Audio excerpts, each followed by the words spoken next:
Here we have a patient with a height of 5'7" and a weight of 70 kilograms who presents to the emergency room with an acute asthma attack. The volume of distribution is 0.4 liter per kilogram and the clearance is 0.2 liter per kilogram per hour. What is an appropriate intravenous loading dose of theophylline to administer over 1 hour to rapidly attain a Cmax of 15 mg per liter? Make sure to round to the nearest 10 milligrams. So first we must determine what kind of pharmacokinetic model we are working with. So we estimate the rate constant K by using the equation clearance over volume of distribution, and we get a rate constant of 0.5 per hour.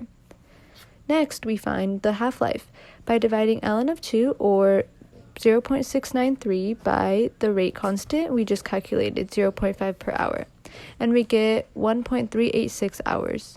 Next step is to find 1/6 of the half-life to determine if it is longer or shorter than our time of infusion. So 1/6 of our half-life is 0.231 hours. Therefore, since the time of infusion is greater than 1/6 of the half-life, we know we must use a short infusion model to estimate the dose. If we used a bolus model, we would risk underdosing and not being able to reach our target concentration of 15 mg per liter. Now we will use the short infusion model to calculate a loading dose. When looking at the equation sheet, we can focus on the one provided underneath a short infusion model. Since we know our target concentration, we can use the equation and solve for the dose. So we will first rearrange the equation to get D, or dose, is equal to the plasma concentration times the rate constant K times the volume of distribution, V, times the time of infusion, all divided by 1 minus e to the negative k multiplied by the time of infusion times e to the negative kt, with t here being the time since the end of the infusion. Now we plug in our values and solve. It is important to realize the units you are working with.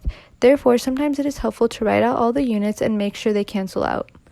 We have our plasma concentration of 15 mg per liter multiplied by the rate constant of 0.5 per hour times the volume of distribution of 0.4 liters per kilogram.